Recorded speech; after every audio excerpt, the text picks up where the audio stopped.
If you sit through this, then you truly are obsessed as I am. Here are 19 reasons to watch The Diary of Ellen Rimbauer. Hi everyone, welcome back to my channel. I'm Deep Cuts Dave Musson, at Dave Musson on Instagram, and welcome back to our walk through the movies and adaptations of Stephen King. And we are going super niche in this video, so if you haven't clocked it already, we're talking about The Diary of Ellen Rimbauer. And if you want to just bail at this point, completely understand. I'm just only doing this because my brain won't let me move on unless I've ticked this one off. But I hope you're well. And hey, if you are sticking around, have a look in the links in the description. You'll find links to my newsletter, to my fiction, a bunch of other stuff. But most of all, thank you for giving this video a chance. Let's see how we get on, shall we? So we're up to 2003 in our walk through the movies and adaptations. And like I said, this is possibly the deepest deep cut we've taken yet. The prequel to Rose Red, which in itself wasn't even based on a book, but did have involvement from Stephen King. He did write it. This prequel is based on the book that was commissioned as a piece of marketing for the original series, but wasn't written by Stephen King. Are you with me? Yeah, it's complicated. We'll get into it. Anyway, basically, this thing doesn't need to exist, but it does.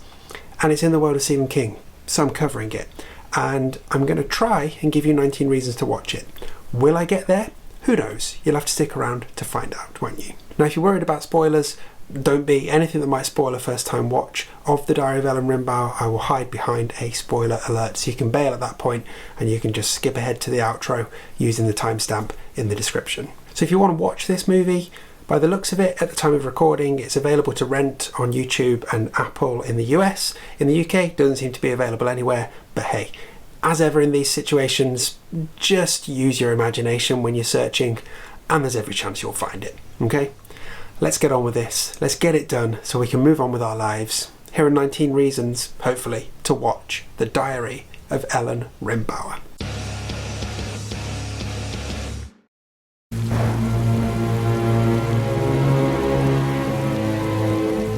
So what's the main takeaway headline reason here?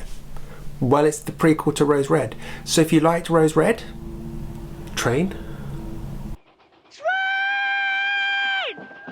So if you liked Rose Red, you will probably like The Diary of Ellen Rimbauer. It gives you more backstory to the house and the weird shenanigans that go on there, and it gives you even more uses of the musical refrain from Rose Red, the series.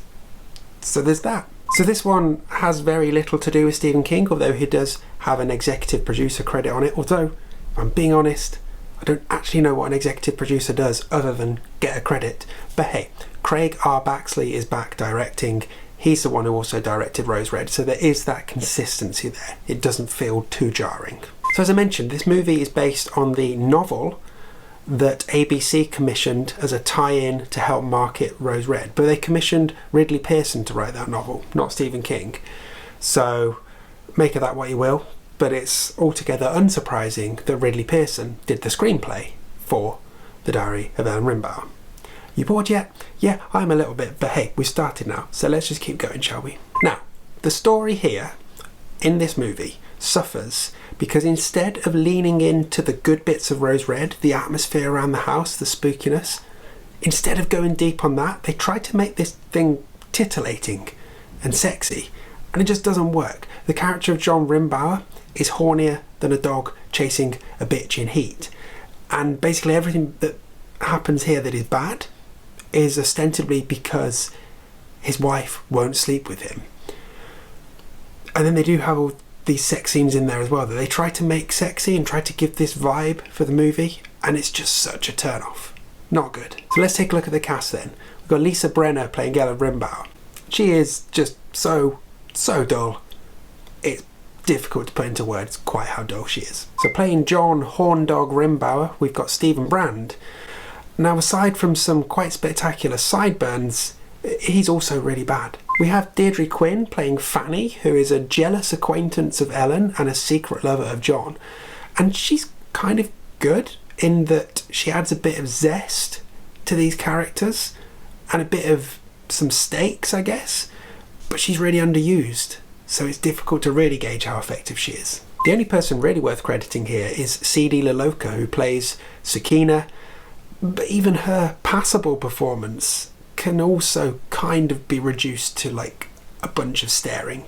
Now, one part of the casting in this that did make me laugh was the casting of the character Doug in this movie. Now, if you remember back to my video about Rose Red, you'll recall that I spent the first episode convincing myself that the college reporter was played by the guy who played Pascal in the original Pet Sematary movie, despite the actor by then being way too old to play a college reporter. They just looked pretty similar. So imagine my joy when Doug in this turns up and he's played by Brad Greenquist, who played Pascal in Pet Sematary. Like, car is a wheel, ladies and gentlemen. Car is a wheel. Lastly, before spoilers, honestly, this one is really not worth your time unless you are Rose Red's biggest fan, in which case you probably already watched it. And like, I'm actually a little hesitant now as to whether I can stretch out another, 9 reasons. Will I do it? You'll have to stick with me after the spoiler alert to find out, won't you? Right, after this point there will be some things that might ruin a first time watch for you, so consider this your spoiler alert. If you want to bail here, find the timestamp for the outro and I will see you there. Otherwise, stick around, because I think I've got a few more reasons for you to watch the Diary of Ellen Rimbauer coming right up. Okay, so this is based on a book, and I will admit I have not read that book. I ordered a copy of that book, it got lost in the mail, so I'm just going to have to wait for that. But I dug into the book, and I know that the book has more details about disappearances that carry on happening after John Rimbauer's death, and we get details about Ellen and Sukina's disappearances as well, which the movie just doesn't seem to cover. They're kind of covered in Rose Red, so it's a sort of faithful adaptation to the book, and yet makes some changes at the same time. Meh. So, for all that this is bad, and it is, there were a few moments in there that did stick out. One that made me laugh was when the doctor, who was supposed to be delivering Ellen's first baby, dipped out of there because he needed a drink. And not like a drink, a water drink, like a stiff, hard liquor drink. Not delivering that child without a scalpel. Now, I need a few minutes and a drink. You think the NHS is bad? Like, at least that's not happening. The creepy toys were very effective.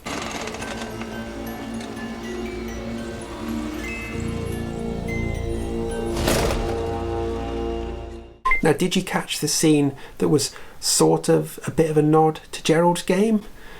Yeah, like Ellen should have kicked him in the gut there as well. But my favourite bit was probably the unintended jump scare from Sukina, where she's like, oh, I found something. Sukina! I found something. Fuck's sake, Sukina, what are you doing? That's my favourite line.